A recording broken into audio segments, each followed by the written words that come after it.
So I know some of you I don't. My name's Howard Weinstein. I'm the general manager and broker for the Ubaldini Group, and I am going to be spending some time with you this afternoon talking about objections and objection handling techniques. The key to this is to raise your conversion rate at the listing appointment itself. We're in a Zoom scenario, so I always ask that if you could please turn your camera on. It's hard for me to teach you a black screen with white letters on it.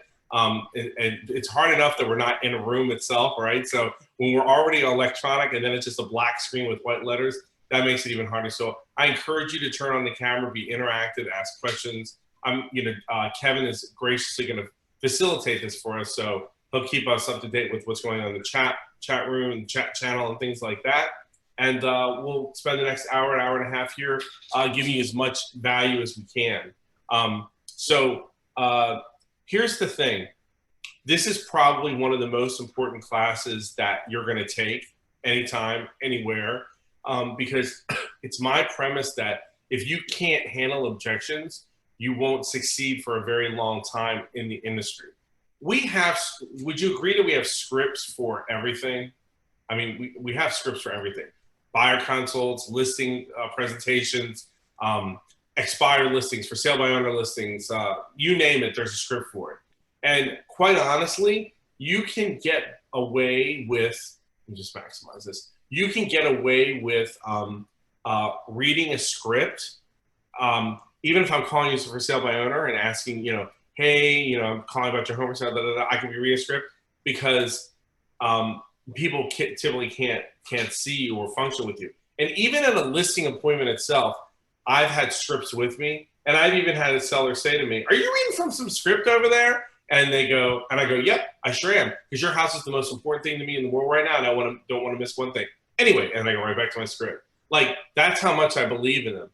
The difference with objection handling scripts is you can't read objection handling scripts. Okay, you can't. Like, it can't be like, "Hey, I'd list my home with you, but I've never sold a home in your subdivision before. I'm sorry, you've never sold a home in my subdivision, so why should I list with you?" You can't be like, "Hold on. The reason you'll sell with me is because," like, you can't do that.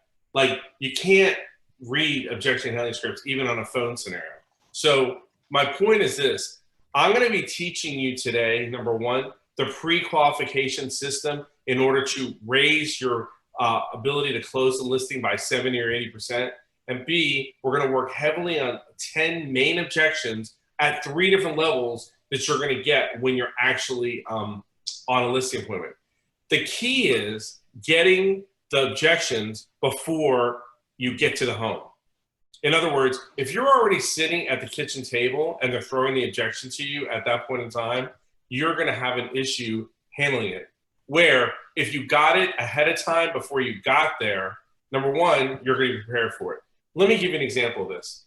If someone says to you, "My house is worth 1.3 million, how many 1 million plus homes have you sold?" And if you go 7 or 8 or 9 or 10, they're going to be like, "Great, come on over." But if they say to you, "If you've not sold any homes over $1 million, I don't want to list my home with you." And you say, "Well, why is that important to you?" Because that's the question you would ask. "Well, because I want a person experience in that area." Great. And you're going to have that. Moving right along, boom, right back to my script. Now, I might make the decision to co-list the home with a person that's done a lot of luxury listings because I've already known that that's going to come up with an objection when I'm at the kitchen table at the house. What you don't want happening is getting to the house, they throw that objection at you, and your listing appointment's over in about 15 minutes because you can't solve it. Does that make sense? Well, hopefully it does. So anyway, no response. So anyway, that's why we're trying to clear those objections before you get to the property so you'll know. So what you're going to see in front of you, it's called the qualifying the listing appointment script. So today is what, Wednesday at 1:35. And so let's say I set an appointment to meet with you on, I don't know, Friday evening or Saturday morning. What's the deal with how far out you should schedule a listing appointment? What do you think the answer is with that? 3 days. Okay, Michael, 3 days is my answer. Yeah. Anybody else? As soon as possible. Exactly, Cassie. The quickest as possible. In fact, if I said to you, come on over tonight at 6, get there tonight at 6. You see, the longer out the listing is, the less chances that the appointment's going to take place. That's what I found in my business. Same thing when I'm working with agent recruits. The longer the appointment's out, the less likely it's going to take place. So was it Michael, to your point, 3 days is probably, 72 hours is the max that I would go if possible. Number one. Number two, let's just say it's 3 days. So let's say I set it for Saturday and it's today. Well, I'm going to have the conversation that's in front of you on the screen with you between now and Saturday. So I set the appointment for today, and don't mind my Boston Terrier behind me that's frolicking around the room. I set the appointment today, and I'm going to meet with you on Saturday. I'm probably going to call you tomorrow, right, with this script. Now, you were like, oh, it's just a script, and I just asked the questions in an interview. No. I'm going to go through this line by line to make sure you understand why you're asking each question and what you're going to do with that information. Remember, the key is at the property itself to raise your conversion level substantially. People that skip this step, they have less than half the chance of getting the listing. Keep that in mind. Next, look at the first question. Hi, it's Howard Weinstein with Keller Williams Realty.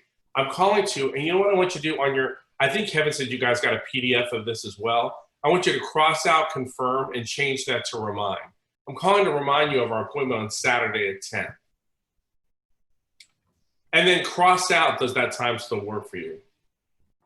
Okay, let me repeat that again. I'm calling to remind you of our appointment on Saturday at 10. Before I come out on Saturday at 10, why did I make those changes to the script? Okay, I'll give you a hint.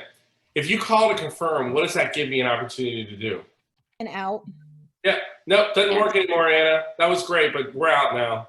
No, we're reminding, we're not confirming, and we're not asking if it still works. It still works, okay? Next, before I come out on Saturday at 10, there are a couple of important questions I want to ask you. Now, the next question that I have on here, which I want you to circle, highlight, and star 45 times, says, what are the 3 most important factors you'll consider in choosing the agent and company who sells your home? Let me repeat that again. What are the 3 most important factors you'll consider in choosing the agent and the company who sells your home? Here's what you need to know. The answer to this question, if you don't hear, I'm really getting close to the screen. Hello, hello, okay? If you don't hear anything else I teach you today, it's this. The answer to that question is your listing appointment. I'll repeat that again. The answer to that question is the blueprint for your listing appointment. Period, as Nikki says. Period, the end. Okay, that's what it is. Why do I tell you that? Well, for a couple reasons. One, when I first got into real estate 1,060 years ago in 1994, and I worked for a Coldwell Banker, pardon if there's any Coldwell Bankers on here, love you too. They gave me a listing presentation book. It was huge. It was this big, thick, I don't have it anymore, obviously, but it was this big, thick thing. And I go to the appointment, I'm like, the reason you'll choose me and you're gonna love me because of this, and I do this, and then I do that, and then I do this, and I call that, and I'm watching the sellers on the other side of the table with their eyes glazing over, and they're like, dude, really? What's my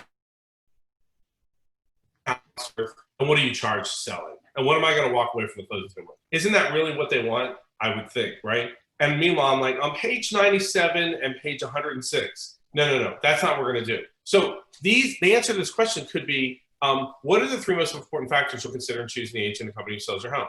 I want an agent that sold 10 homes in my neighborhood. I want an agent that has been in the business for at least 24 years. I want an agent that will only charge me a 4% commission. I want an agent that's, so what am I getting out of them right now when they're answering this question? Leverage. You're getting the information. Yeah. What, Jody? I was going to say you're getting the information so you know what you're going into. You can cater your listing around what they want. Yep, you are getting that. What else am I? That's true. What else am I getting? The objections, and you're going to be able to be ahead of those objections. You got it, Maureen. That's right. You're getting the objections now. What if I've only been in the business for 3 years and they tell me I need to list with an agent for 33 years? What if they tell me I only want to list with an agent that sold 10 homes in my neighborhood and I've not sold any? I want to know these now. So I'm taking copious notes. Number one, so I know what to present on. Number two, so I know what the objections are before I get there. There are 3 or 4 areas in the script that's going to get you the objections ahead of time. But here's the good news. If they're giving you what the objections are going to be, you have a good chance of getting the listing. If they're like, nope, nope, nope, nope, nope, you're not probably going to get it. So that's one thing. Next, if they say, let's just say they say, I want an agent that will do a lot of open houses. I want an agent with a huge technology platform and an agent that has luxury access. Okay, great. Guess what either your pre-listing package is going to be about and your listing presentation is about. That's it.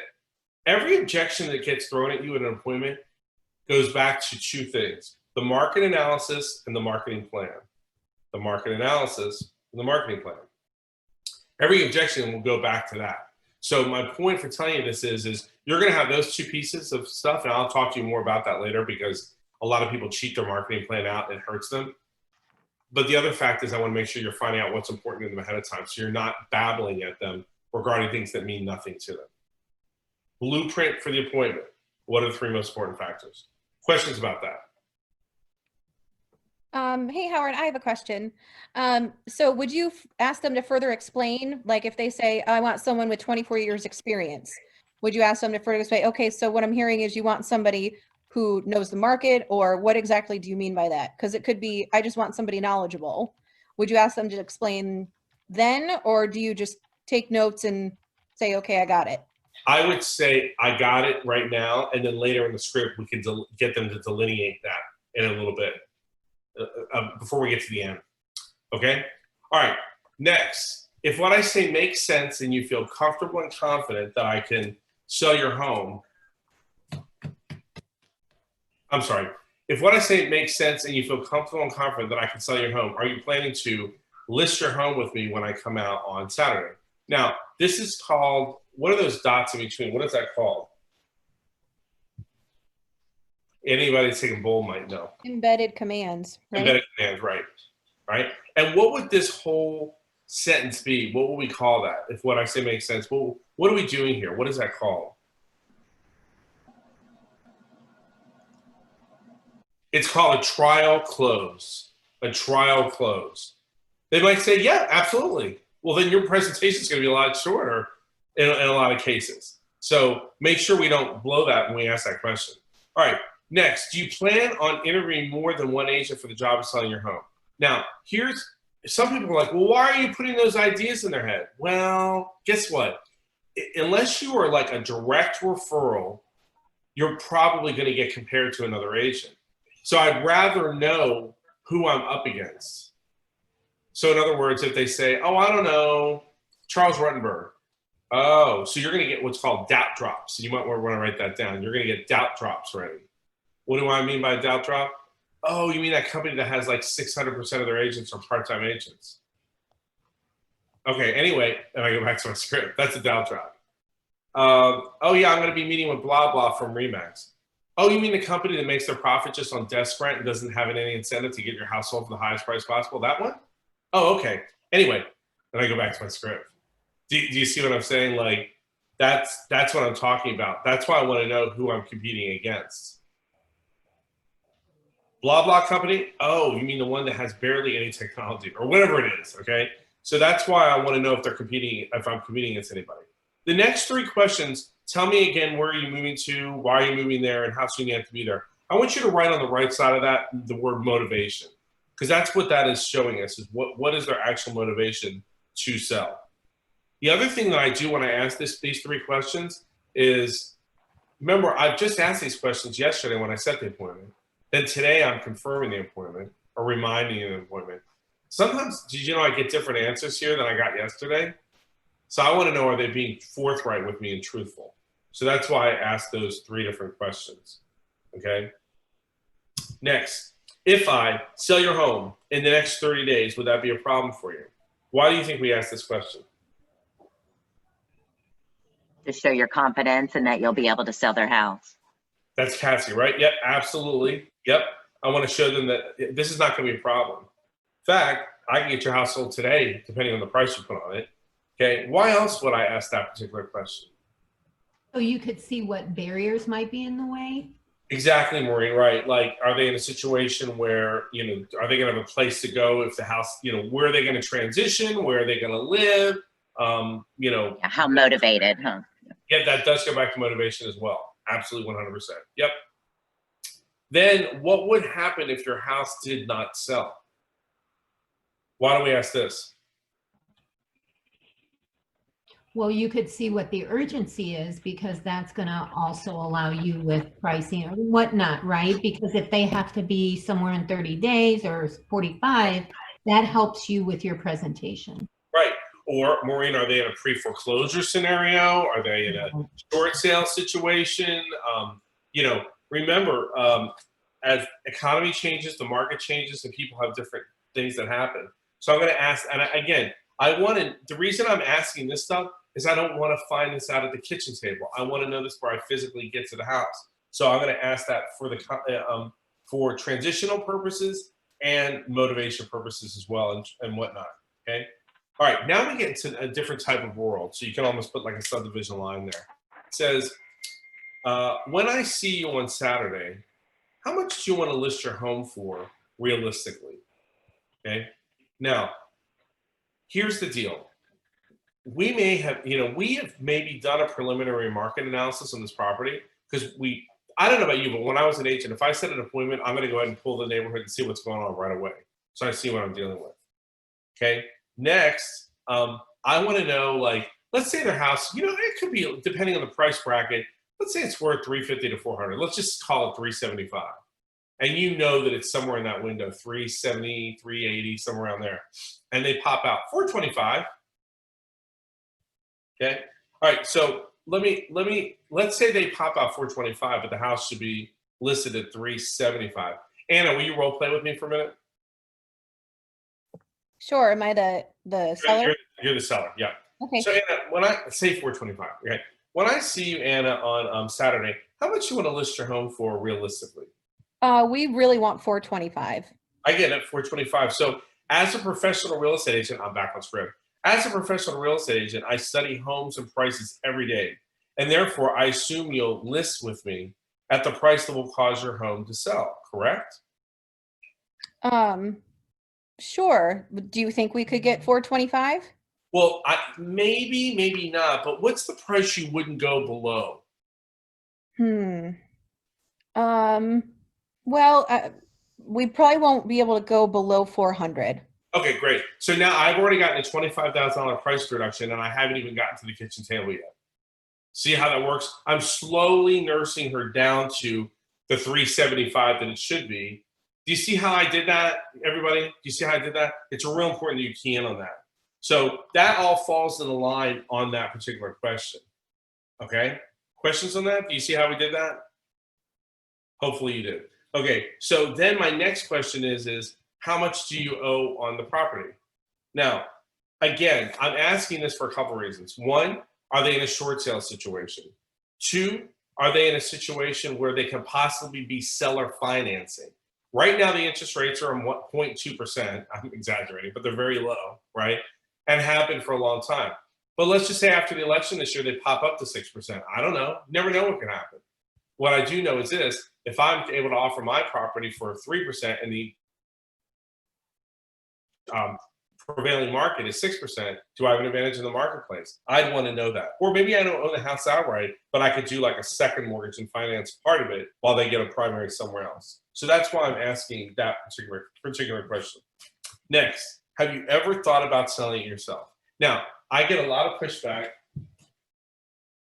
Excuse me, stop.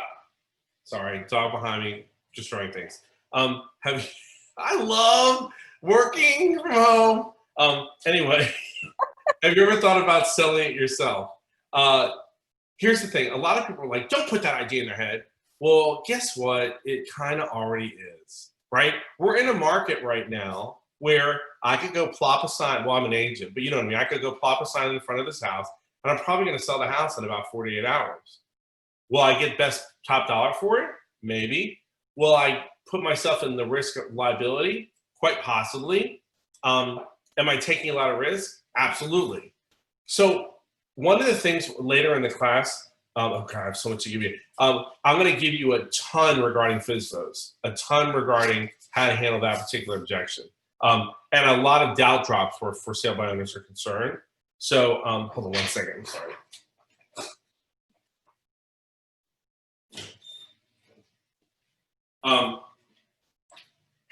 But I want to know if they're thinking about it. Okay. So have you ever thought about selling yourself? No. Or yes. Interesting. And move on. To Anna's question about the earlier question, don't get into it right there. But I do want to know before I get there, because if I think we're considering doing for sale by owner, I'm going to bring a bunch of stuff to make sure that I scare them to death about being for sale by owner. Okay, so that's how I handle that. Okay. Will you help finance the home for the buyer? Or do you need to cash out? We talked about that 2 lines up, so you know that.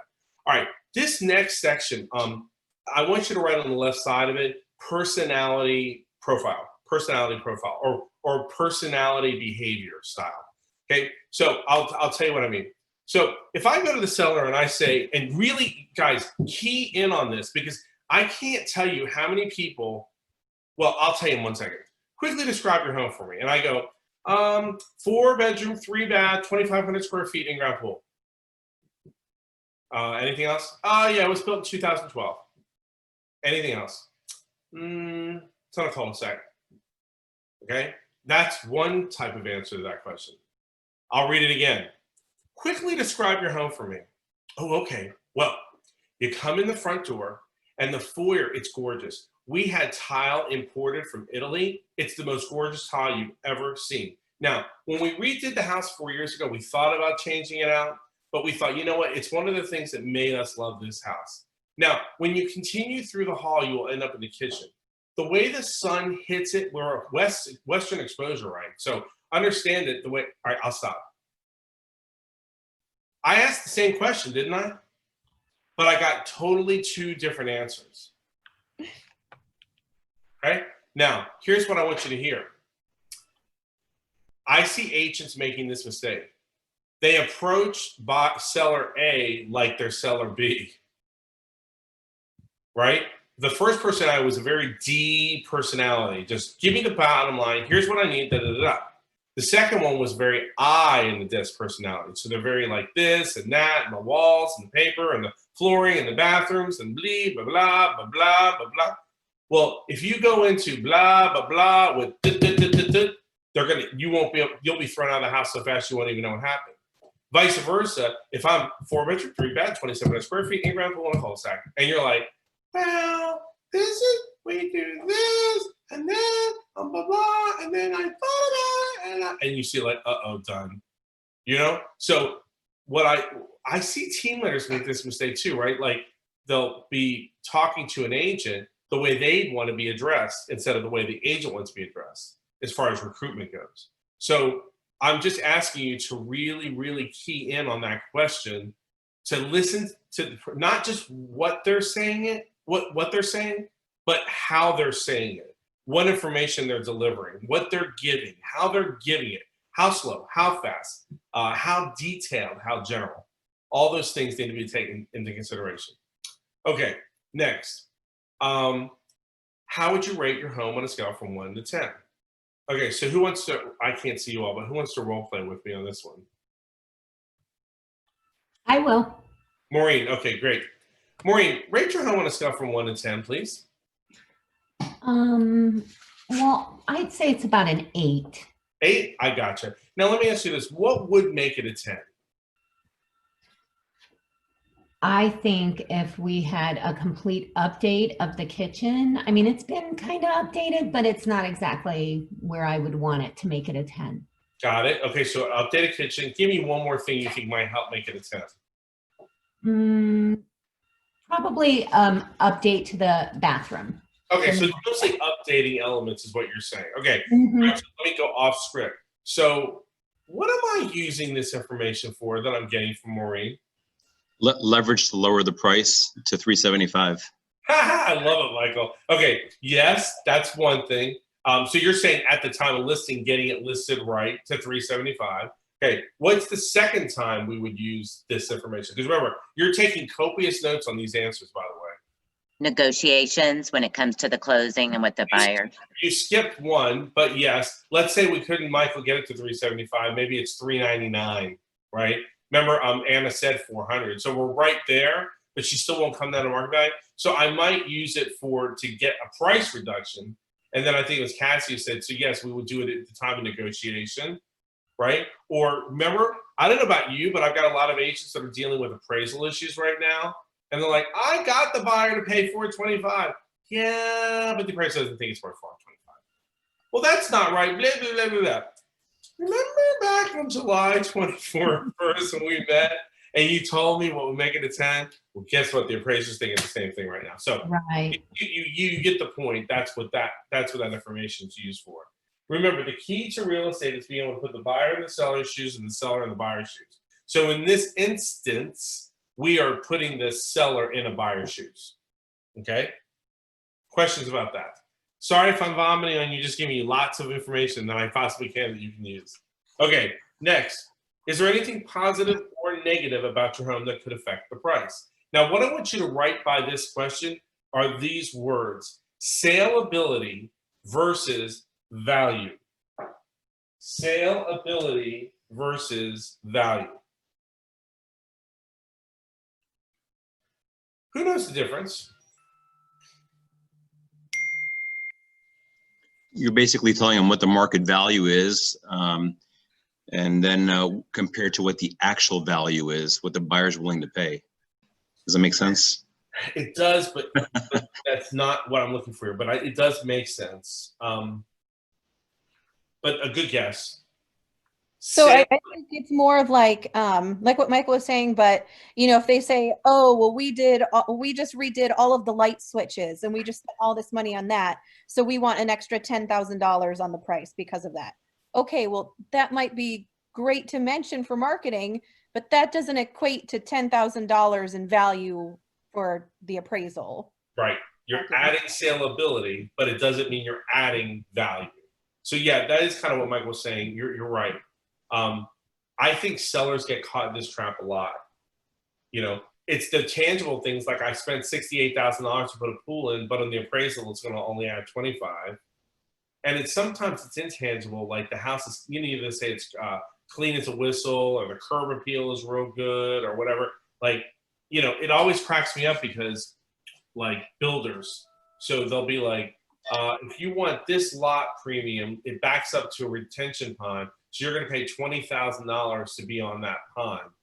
But are you necessarily going to get $20,000 more than the person across the street that backs up to a house? No. Will it sell faster? Yes. May you get more? Somewhat. 20,000 more? You see what I'm saying? So when an agent says, we don't need an agent, when a buyer says, we don't need an agent with new construction, that's an example of why they need one. Because you need to go with them when they're picking out their extras, because they're not adding things that don't have value unless they understand fully that it's for their enjoyment and not for necessary value when they sell the house. So that's what I mean by saleability versus value. And that's going to come up when we talk about the actual objections themselves. Okay? Next, I'll be sending over a package of information when you take a few minutes to review it. Right next to that, that's called the pre-listing package. Some people do it, some people don't. If you do it, you're going to use the answer to the top question, which was, what are the three factors you're looking for, 3 elements you're looking for in the agent coming to sell your home? That goes to, but they're not going to read it. You know that, right? But they might look at the first couple pages, and if you've addressed the answer to that question, it's what you're going to have a higher chance of getting listed. Okay. The other reason people do a pre-listing package, you get another chance to, well, in the old days, meet a person before you actually go to the appointment itself. So it's a rapport builder. Now it might just be doing a pre-listing mini presentation on Zoom. Okay. All right. Next question. Do you have any questions before I arrive? Let me demo why this is something for you. Do you have any questions before I arrive? Well, yeah. How long have you been in the business? Do you have any questions before I arrive? Well, sure. How many homes have you sold more than 600,000? Do you have any questions before I arrive? My condo is in a special building on Gulf Boulevard. How many homes have you sold in that building? Do you have any questions before I arrive? You see what I'm saying? So what am I getting right now? What's the name of the class? Objections. Yes, objections. That's what I'm getting, are the objections. Okay? So that's why we asked that question. It's another opportunity to get the objections on the table. I want the objections before I get there. Okay? Next, I've only spoken to you. Are there any other decision makers? Now, we all know the reason I have this question on here. It's because I don't want to do a full presentation and they're like, well, you know, really my spouse is the decision maker, blah, blah, blah, blah. Or I only spoken to you, are there any decision makers? Well, I did the whole presentation. Well, we're elderly. My daughter lives in Virginia and we never do anything without her, blah, blah, blah. Well, especially in the world of Zoom, we've got no excuse not to have all the decision makers on this call. Could be parents with a child. Could be children with a parent. Could be a spouse. Could be another spouse that moves somewhere else. Could be partners, whatever all that is. So that's why we asked that particular question, okay? So if you follow this script, your conversion rate should be at least 50 to 60% higher, and you will know your objections ahead of time. Now, here's what I want you to remember. I'm teaching you all the objections at the highest level. So don't freak out like, oh my God, I have to deal with all those objections. No, you're probably going to get 2 of the 10. And remember, it's 10 at 3 levels. So I'm showing you 30 techniques over the next hour. So don't freak out. I'm teaching it to you at the highest 90-degree level. You might only get it at like 5 degrees or 10 degrees or 15 degrees. I hope that makes sense. Okay? Any questions before we go to actual objections themselves or odds? This is good stuff. Awesome, Michael. That's what I want to hear, my man. Okay, Kevin, can you do me a favor and go back to the beginning area of the thing where, you know what I'm talking about, back to the beginning of the PowerPoint? Okay. Yeah. And then just go right down to where it's got we only want to give you a 30. Keep going down there. Keep going down. Yep, that one right there. Yep, we're going to start from there. Okay, so we only want to give you a 30, 60, 90-day listing. Now remember, about 20 minutes ago, I told you you're going to have 2 things out on the table for the whole presentation, and every objection is going to go back to those. What are those 2 things? Your experience. No. Market activity. Marketing, yeah, CMA, yeah, market analysis, yep, Brian. And what's the other thing? Your presentation? Well, your marketing plan. Marketing plan. Your market analysis, marketing plan. They're the only 2 things you need out for that. I'm just telling you, everything else is frill. I mean, you could do it. It's your choice as a business person. But I think you only need those 2 things out when you're dealing with the objections, right? Because these are all going to go back to the objections. So that's something to keep in mind. All right, so we only want to give you a 30, 60, or 90-day listing. What do you think? What kind of prospect is this probably we're talking about? Somebody that maybe had a bad experience. Keep going. You're on the right track, Michael. They're an expired listing, right? They're usually an expired listing. Like they listed their house and it didn't sell, but they were trapped with the agent for 6 months. That's what I would call the bad experience. So that's usually, just think about it. Most sellers are not going to even think about, well, how long am I stuck with you or whatever, unless they've been stuck with someone that they don't want to be stuck with. So now here's what I want you to think about. Remember that if, my dog could be a listing agent today and she can list the house at market value or less, and the house is probably going to sell, even if she's listed as the agent. Would you agree with that? I'm going to say yes. Say yes, okay? Remember, people don't buy based on who the agent is. They buy based on the property and the price. But I could be the best agent in Tampa Bay, sell 50,000 million homes a year, and if I list a home overpriced by 20%, am I going to sell it? Say no. No. So remember, we're selling a service and a convenience and an experience, not the property, okay? So it says on here, we can sell your home in 30 days if we give it a 30-day price. In fact, Mrs. Seller, I can have your house sold tonight by 6 or 7 o'clock. You put a 1-day price on it. You want to do that? Oh, no. I still want top dollar for the price, for the property. Okay, great. So the average home in your subdivision is taking blank days to sell. What will make your house sell faster? Remember, market analysis, marketing plan, market analysis, marketing plan, market analysis, marketing plan. I want to get that in your head. So I have a market analysis that shows my house is sitting in, I don't know, Landsbrook. And in Landsbrook, it takes, I don't know, let's just say 22 days for the average home to sell right now. That's not a good example. Pretend it's a normal market. Say it takes 45 days for the house to sell right now, but they only want to give you a 30-day listing.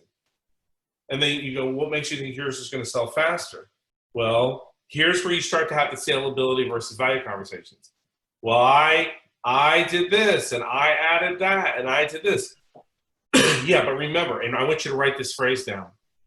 If an appraiser can't count it, neither can we. If an appraiser can't count it, neither can we. Okay? We'll come back to that. All right?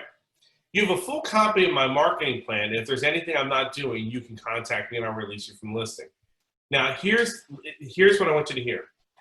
Your marketing plan needs to have everything you're doing on it. I don't care how minuscule it seems. I don't agree with the 14-step marketing plan that we have in my KW. Here's the problem. On an ALTA or a closing statement, think about it. Think about the lines.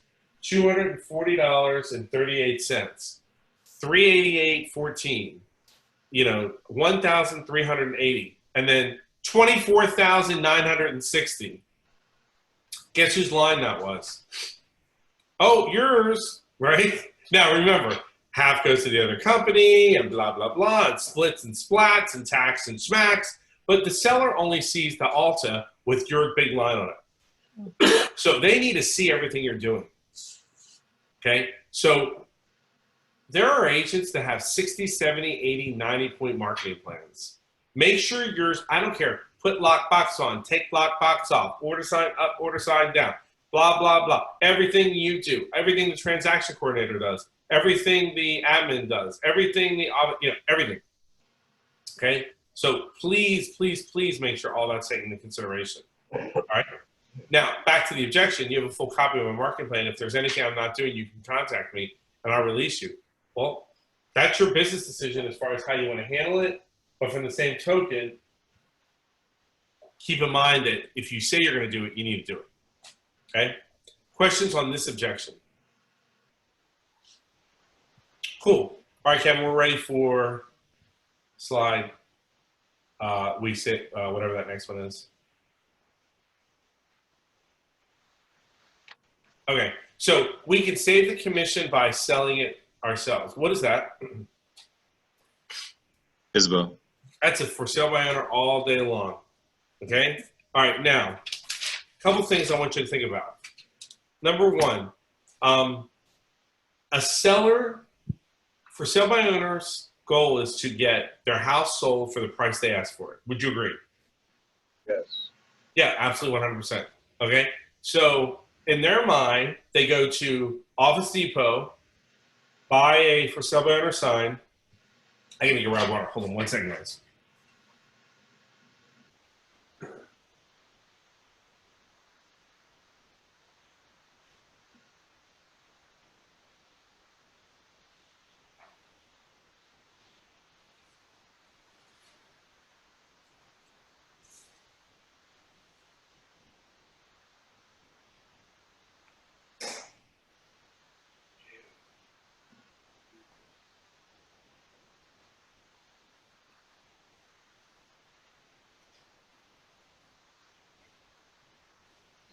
Sorry, Zoom broke since 7:30 this morning. They think they just put the sign up, sell it, buy a contract, fill in the blank of the price, and it closes.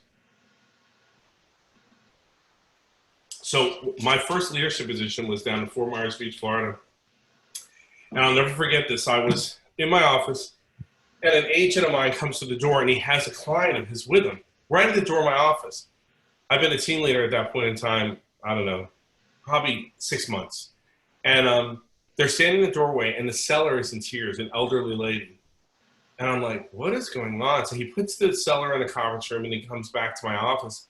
And I said, what's up, Jim? And he said, well, this seller, she has a condo. He pointed right where it was. It was down the street from our office on the Stara Boulevard. She had a contract that's for sale by owner. She was selling it. This is like 1997, I think. So she's selling it for like, say $340,000. Well, what she didn't know is on the section where it has additional terms, seller to pay buyer or seller to credit buyer $25,000 for concessions, meaning carpet updates and this and that. She didn't know that was there. She's like, ooh, I'm asking $350. Boom, I sold it for $350 and signed. So she gave $25,000 away and didn't even know she did it. Oh, by the way, the story I just told you, I tell agents to tell in every for sale by owner appointment they go on, because I want the seller to understand what's involved. Number one. Number two, look at the slide. Are you concerned about the liability involved, especially when it comes to disclosure? Did you know most litigation that happens regarding sales of homes involves a for sale by owner that didn't know that they had to disclose something? Look, they're not even trying to be sneaky about it. They just didn't know. Like if half my house has termites and I have to get rid of termites and get the house done and tenant and all this stuff, I still have to disclose that. I can't not disclose it because it was fixed. So we talk about that point. Second, let's talk about all the negotiable pieces to a contract. Circle that one and star it because it's huge. How many negotiable aspects of the contract do you think there are? Like 25? 27, actually. Yeah, exactly right. There's a lot. There's a lot. And that doesn't even include the ones that we're not even thinking about. That's just the generic ones based on the fill in the blanks. So there goes, what do you mean negotiable aspects of the contract? Because remember, in their eyes, it's price, closing date. Oh, maybe if the refrigerator's thrown in. Well, there's a little more to it than that. What do you mean? Okay, well, Mr. Seller, let me ask you a question. How much escrow are you collecting on this property? What do you mean? Like, well, how much escrow? Oh, I don't know, $1,000. Really? Your house is worth $525,000. You're just going to collect $1,000? So what happens if the buyer walks? Well, how does that work? Right? Hey, oh, what are you doing with that escrow money? Where does it go? Can you deposit it with your own accounts? Does that have to go to a title company or an attorney? Where does that money go? Well, can't I just put it in my bank account? That could be an issue with commingling funds, couldn't it? Okay, now let me ask you this, Mrs. Seller. Who's paying for the inspection repairs? And how many do you have to do? And oh, by the way, who's handling the title insurance? And what's customary in Pinellas County? And who handles the doc stamp on the deed versus the mortgage? And who's paying it? I just start blabbing and vomiting. I just ask, I ask all these. I ask them at this velocity, and I ask one after another, after another, after another, after another. This is why I would list a lot of for sale by owners as an agent. Boom, ask one after another. And oh, by the way, I would go into DocuSign or Dotloop, whatever you're fancy, and I'd print every single form we've got. Oh yes, I'd spend the money on the paper and the printing because it would equate to about $10. And when I get to the house, I walk in and I go, hey, can I use your dining room table? What for? Oh, you'll see. And I go to the dining room table and I take and start putting all the forms all over. Letter A, letter B, seller financing, government financing, appraisal contingency, pre-occupancy, post-occupancy. I put it, and I see their eyes getting bigger and bigger and bigger. And I'm like, what's all that? Oh, everything it takes inside your house. Anyway, letter A, letter B, letter C, HOA, voluntary, mandatory. And they're like looking at me like I'm like, Einstein, like crazy. And I'm just putting it all out there because I want them to see. Because remember, in their mind, it's a contract that you fill in a sales price. They need to see all these things. Side note, when you're lead generating, keep a list of the negotiable aspects of the contract in front of you because you might use that when you're calling for sale by owners. Oh, I got this. I'm calling an attorney. I'm good. Oh, yeah, really? Well, does the attorney care how much your house sells for? Do you pay the attorney any different depending on how much the house sells for? What's the attorney's marketing plan for your home? Oh, I didn't think about all that. You know what I mean? So that's why I do that, okay? So that's the negotiable pieces to the contract. Next, do you know how to handle escrow? We just talked about that. Or the closing process. We talked about that too. Do you have any concern about security and safety? It kills me. I will still see people with like Fort Knox on the front of their house, 27 deadbolts and everything else. And I could be a rapist, axe murderer, and call for sale by owner and be in there tonight at 6. I'm not lying. I'm totally serious. People would, to save the 6% or 5% or 7% or whatever it is, they'll take any risk needed, right? So I'll talk to them about that. What about being the first line when it comes to negotiation? Now, here's the example, and this is kind of hard. I wish I was in a classroom with you guys to show you this. But I'll draw this and I'll show it to you.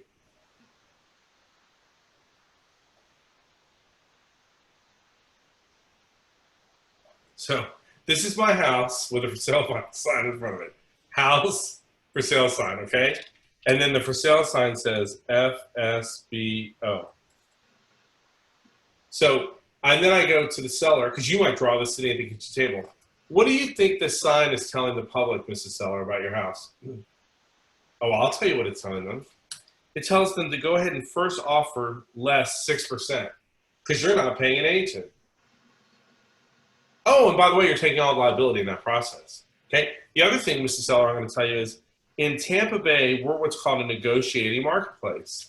So a lot of times people list their homes 4 to 6% higher than they would actually get for them. So as a buyer, I'm going to naturally take 5% off my offer price. Oh, and one more thing.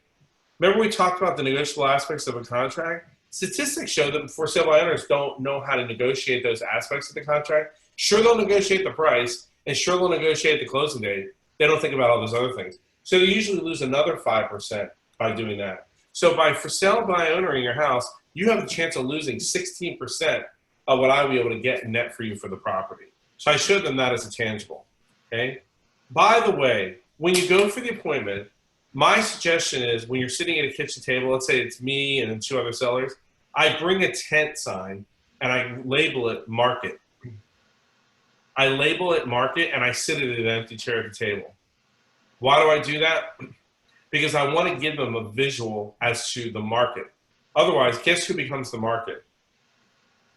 You guessed it, you. Why are you telling me I can only get? Why are you saying I can't get? Why do you feel I can't get? Blah, blah, blah, blah, blah. No. Look, here's the deal. Use this language. The market says blah, blah, blah.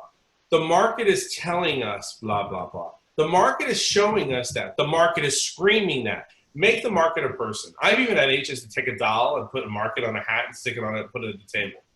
I don't care what you do, but make the market a tangible aspect of the presentation. Okay? And that's why I said about being the first line when it comes to the negotiation process. Like I remember seller and buyer's shoes, buyer and seller's shoes. What are you gonna do? Sit at the dining table? I'll give you $350.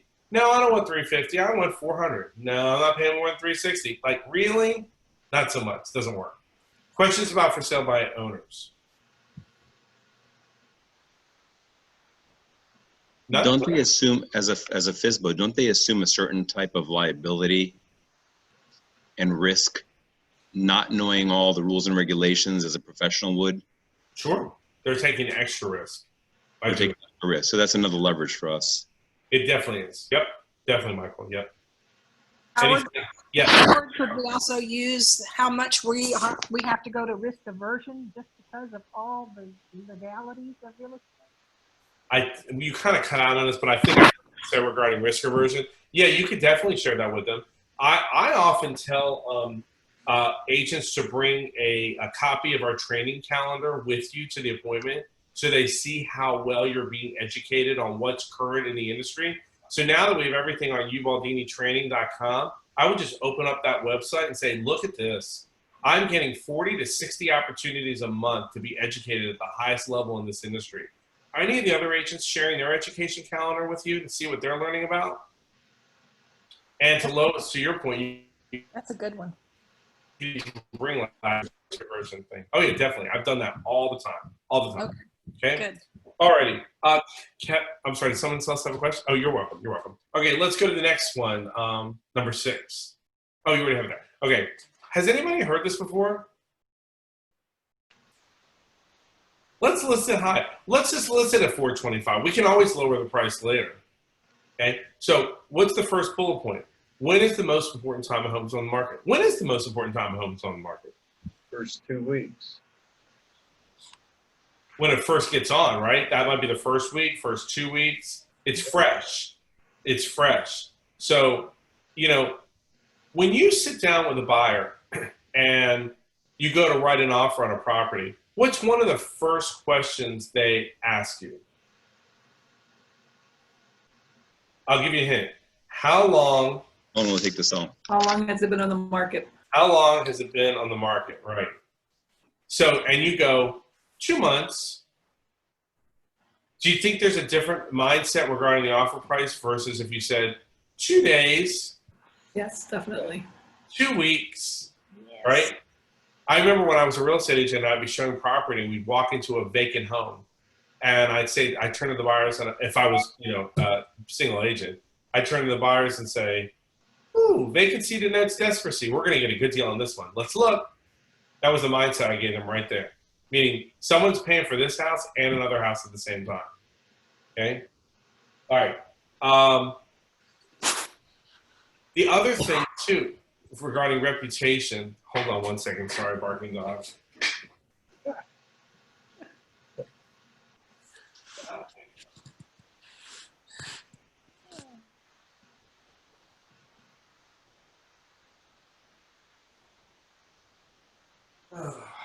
I love working from home.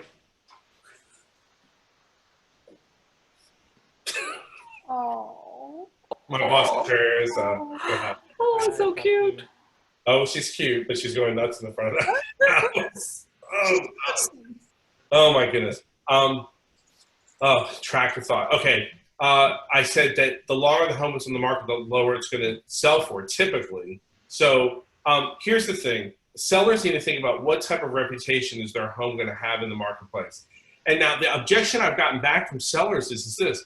Well, don't buyers come in and out of the market all the time? Because they do, right? I mean, who's looking for a house today on July 20 blah may not be on August 20 blah. But what I will tell them is you're right. Buyers do come in and out of the market all the time. But agents don't. And quality agents, successful agents definitely don't. So what will happen is this. I'm in a conference room and I'm going through ones. Oh, you're going to love, here's what we're going to look at today. We're going to look at this one. Oh, this is a great 3.2 with 1,700 square feet. I love it. Showed it last week. You're going to love it. Blah, blah. Oh, here's this one. This one's overpriced. Anyway, and then I stop and I go, which pile do you want to be in? The overpriced, bad reputation pile or the fresh current pile that's going to sell at top dollar for now? Just something to think about.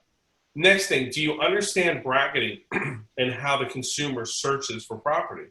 Do you know what I mean by that? You know how they'll say, I'm searching 300 to 350 or 350 to 400 or whatever it is. And let's say like, well, I want to put it at 403. Yeah, but do you realize how many people you're missing by going right over that threshold? So just something to keep in mind as well. Okay. All right. Let's go to the next one, Kevin. 7.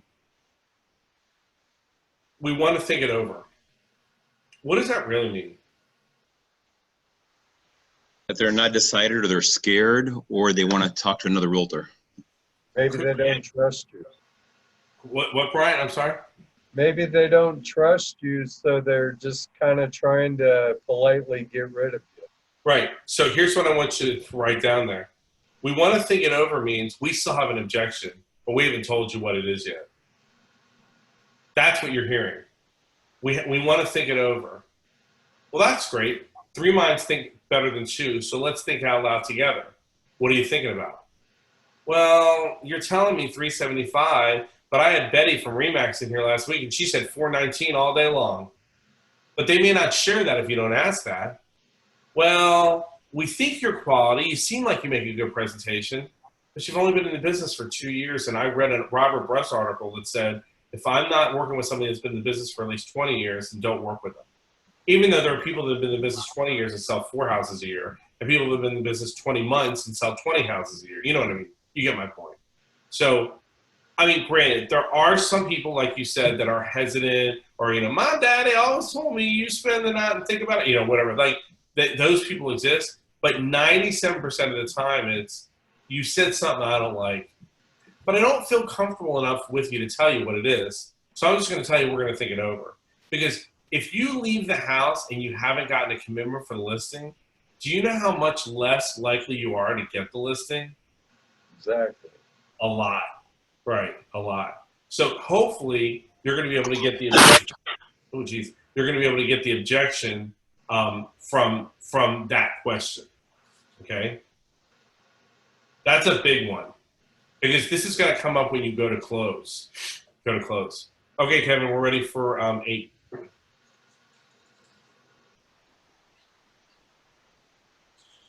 Is Kevin there? I think he stepped away. Oh, he did? Okay. All right. Well, the next one is... He has a dog. I see it. I was like, I got what I wanted. I'm right here. Oh, there we go. Thanks, Kevin. Okay. I have a friend in the business. I'm sure none of you hear that, do you? Yeah. No, you hear it a lot, right? Everybody's got a real estate license. As many people have a driver's license. You know, that kind of thing.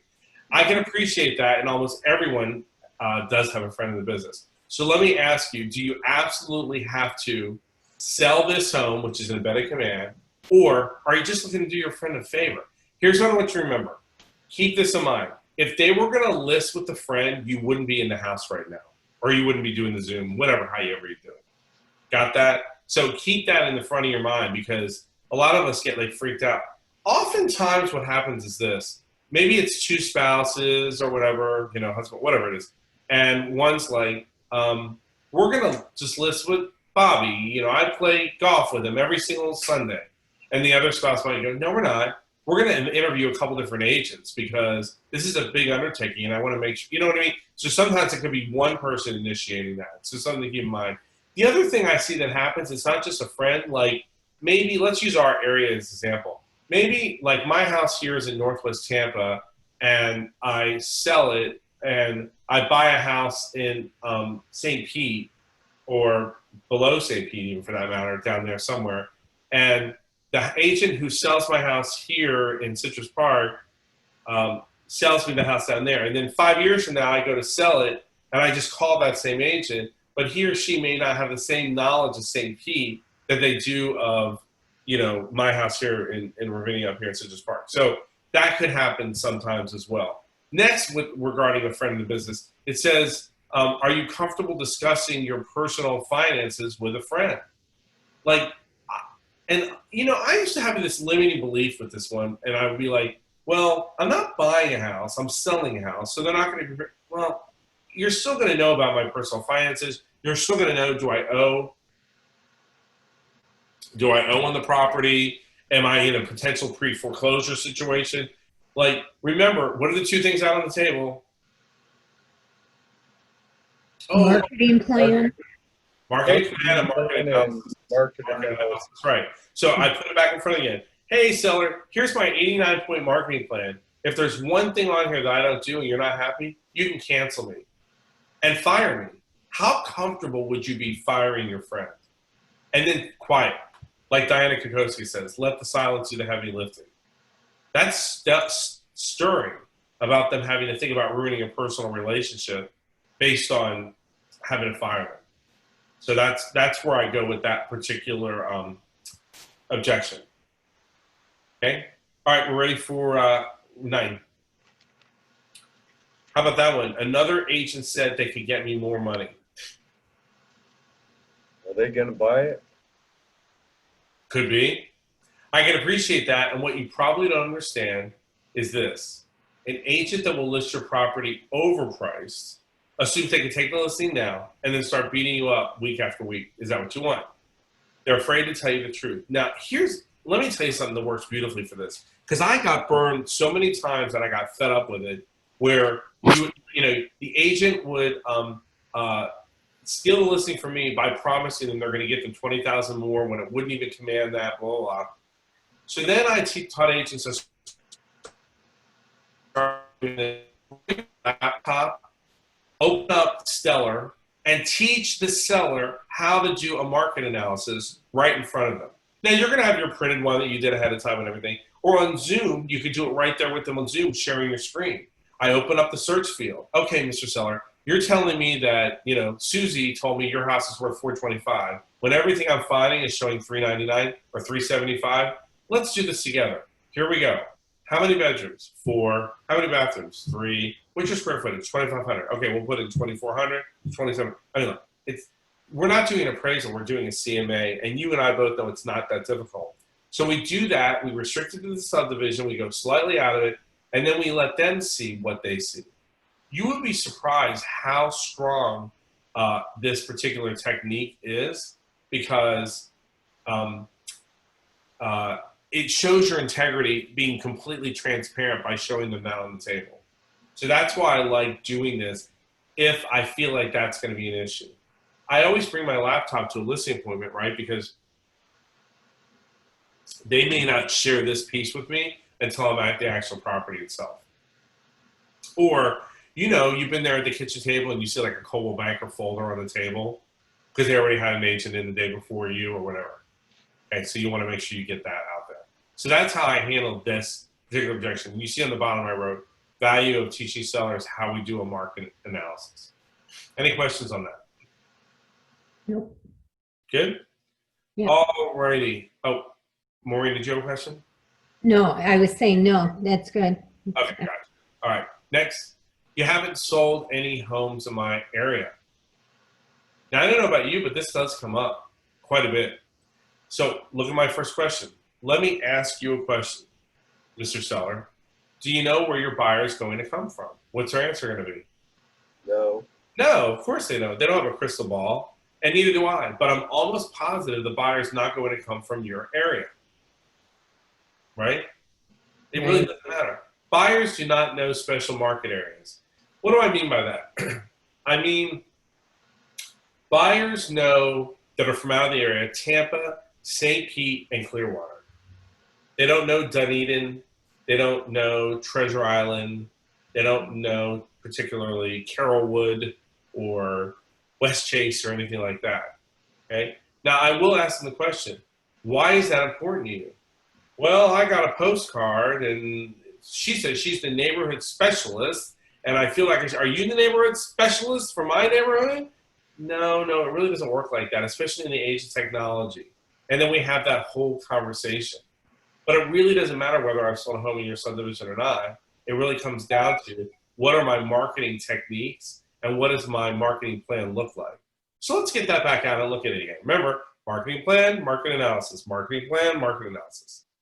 So that's how I typically handle that objection. The other thing is I explain to them, rarely does a person buy in a neighborhood who already lives in that neighborhood.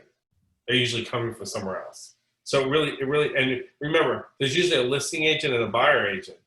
So you're the listing agent in this instance. You're not even really going to be selling it to the buyer. The buyer agent is going to be selling it to the buyer. Is all that adding up for you, hopefully? I'm thinking so. Yes. Okay, thank you. Yes. Okay, next. What exactly do you do to sell homes? Remember, you're the biggest ticket item on that Alta. So I will say to them, that's a valid question. Let me ask you, are you aware that there are two types of real estate agents? Passive and active. I'm an active agent, meaning when you sign the contract tonight, and that's an embedded command, I will spend my time actively marketing your home to the public and the other active real estate agents and getting it sold. Let's look at my marketing plan. Now I go back through my marketing plan itself. Let's look at my schedule. I will get my Google schedule out and show them, here's how I spend my day. Here's how I'm a full-time agent. Here's what I do for lead gen. Here's the time I spend on lead gen, and so forth. Let's look at my schedule and how do I incorporate lead generation into my business day. And then finally, let's take a look at my or my company's track record in your area. And this is where we bring out the language of real estate. Okay. Now, you all know what a lure is, correct? Language of real estate. So you're going to have that present. You can either use your own, you can use our market centers, you can use all of the Keller Williams market centers in the area. You can do whatever you want. Whatever stats make you, they're true, and whatever stats make you look the best are the ones you would want to use. Okay, because that's kind of like your job description, if you will, is what you do to sell homes to get them sold.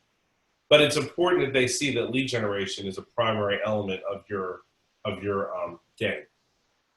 Questions about this? Nope. Am I just that thorough that you guys have this few questions? Or am I trying to smack like 4 hours information in 90 minutes? How am I doing this? No, Okay. actually, you are that thorough. Oh, I appreciate that. That's very sweet. Okay, next, Kevin. Okay, now this one, what makes you different from the last agent that I spoke with? It's the same answer as the last question. Marketing plan and market analysis. Yeah, marketing plan and market analysis. Yeah, that's right. And all the answers to that question there, which is passive active agent, marketing plan, right? Lead gen into the business day, and lure report. Same answer to those questions as far as what makes you different. You know, they teach in List Your Way to Success, Gary's class and Nikki's class, List Your Buyers for Success. They teach in there. I take a different approach. I'm a consultant or a consulting agent, not just a sales agent. And what that looks like is this. And that scripting is in there. And I can't stress that enough. Objection handling techniques, pairs wonderfully with List Your Way to Success and List Your Buyers for Success. Okay, next one, Kevin, please. Okay, will you cut your commission? I met with another agent and they said they would.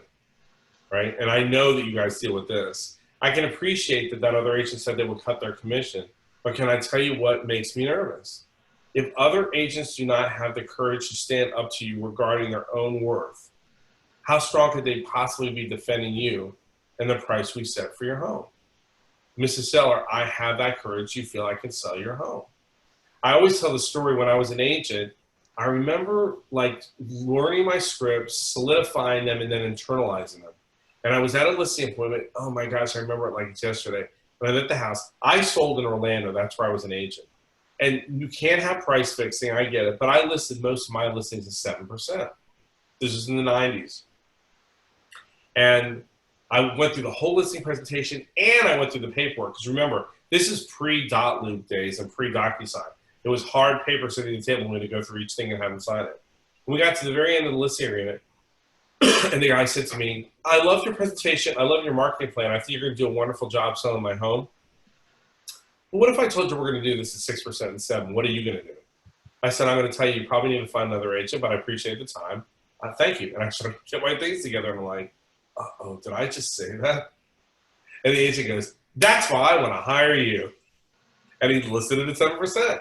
And I remember leaving that house, and I go, okay, when you have your scripts down, and they don't sound like a script, and you prevail with confidence, it's way stronger than anything, because that's your value proposition at the table. And I felt like that clicked with me, and I just kind of went on from there. Okay. Next, what is more important to you, the amount of commission you pay, or the amount you walk away from the closing table with? And they're like, what do you mean? Well, just because you might save 1% on commission, you might lose 5% of value. Like my list to sell price ratio, or my company's list to sell price ratio, or my market share, whatever you want to say, is 98% or 99%. I want you to write this terminology down. Discount brokers will typically get you a discount bottom line. Let me read that to you again. Discount brokers will typically get you a discount bottom line. So a lot of these companies that are like cheap shops, as Nikki calls them, or what do you call, like for sale by owner houses, you know what I mean, where they, you put it in and then you just deal directly with the seller. You're going to see a lot lower list sell price ratio, because they're getting paid whether your house sells or not, because you're typically just paying a marketing fee. And even if it's a regular real estate company, discount brokers typically attract non-career tracked agents. Okay, so that's kind of what I give a seller from that standpoint. I redefine my value proposition. That's taught in Ignite 1, by the way, your value proposition. What is your elevator speech as to why someone should use you, okay? And then presentation is everything. It's like the example I give you. This dog right here listed a house, underpriced, it's gonna sell this afternoon. But if I overprice it, it's not gonna matter what I do with it. It's presenting to them in a way that they can position the property on the market in a way that is going to get them top dollar in the quickest amount of time. And your presentation has everything to do with that. Okay? Alrighty, so questions? Yeah. Wow. How old's the, What's that? how old is the pup? 5 months. 5 months. 5 months. She's a Boston Terrier and she's 5 months. and someone I never would have gotten if I wasn't in COVID world. But I've been with a dog for a long time, so it worked out well. So she's happy. Hey, Howard, what was the tagline you used to this? Discount brokers will get you discount rate? No. Discount brokers will typically yield you discount bottom lines. Oh, okay. Because the bottom line is most important. I'm sorry? That's okay. I have a question, Howard. I just recently had a FISBO say, I want to try this on my own for a month. I just want to try to do this by myself for a month. What would be your response to that? So I go back to Myrna, like, what is your ultimate goal in the sale of this property? I ask that question. Because remember, questions are the key to great results in leadership. So what is your result? And what are they going to say? Well, they want to sell it. Right, you want to sell it for the price they want. Yeah, right. The price they want. And then what if is this on the phone before you even get to the house? Yes. What if I could show you, Myrna, by listing and selling with me, that you're probably going to net 16% more money for this house than you would on your own?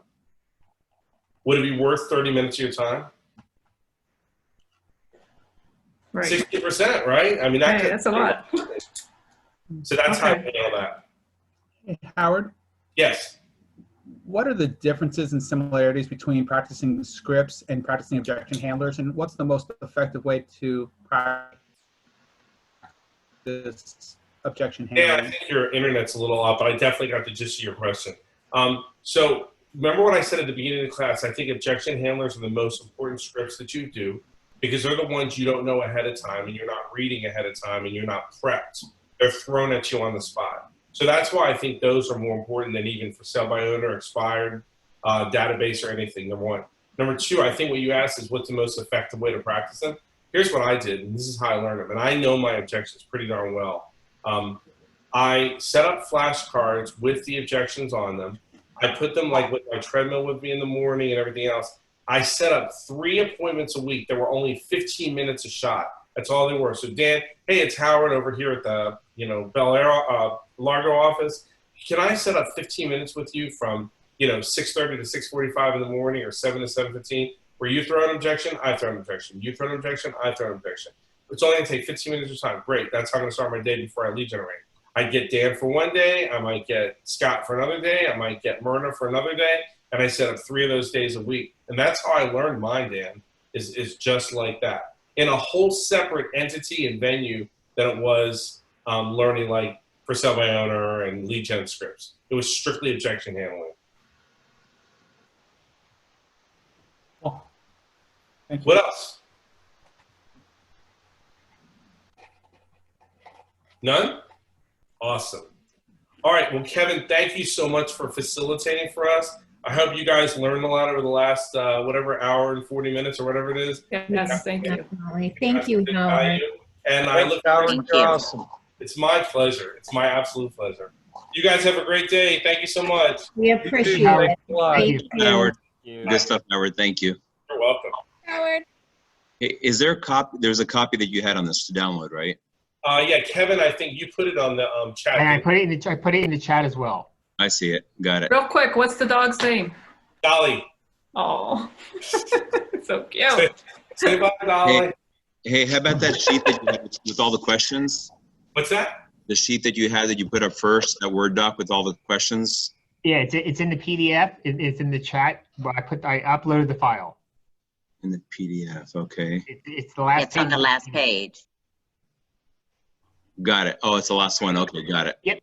Got it. Yep, it's there. Hey, Kevin, if you could leave it open for a minute, the Zoom open for a minute to make sure they get this. All right, awesome. Thanks, All right, Tom. guys, Thanks See ya. again. Bye-bye. Bye. Thanks, guys. I'll upload it again just to double check.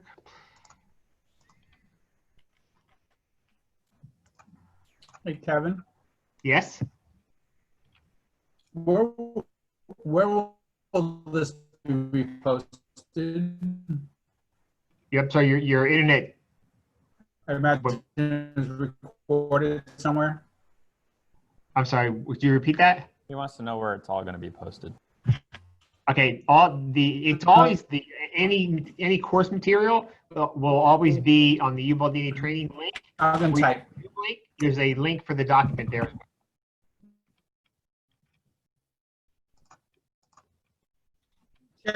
check the chat. Yes.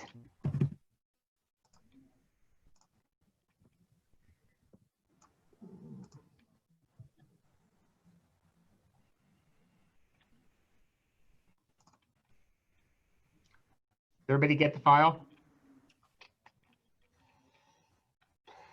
The video will be put on the Ubaldini training calendar this afternoon. The YouTube channel of the YouTube. The people that came late didn't get the file in the chat. Okay, if you go to the ubaldinitraining.com calendar, go to today's event. There's a link. There's a downloadable link there as well. And it's also in the chat up here. You can see this in the chat that I have in my window. Yeah, whatever you post in the chat, the late people don't see it.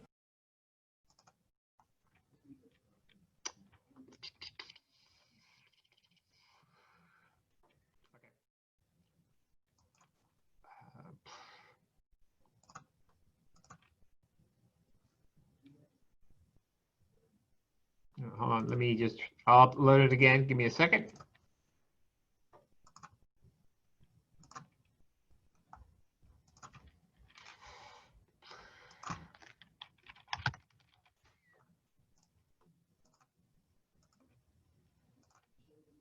Okay, I just uploaded it again. Do you see it?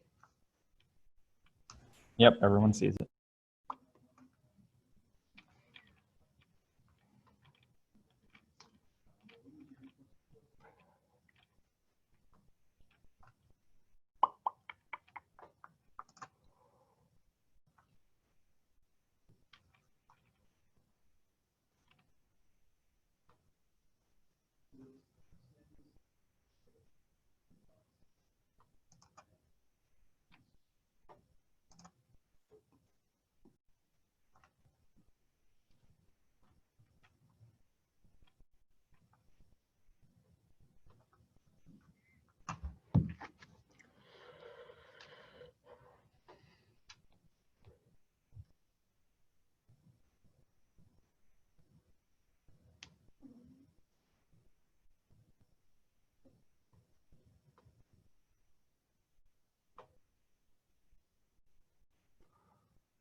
You said there's going to be a YouTube?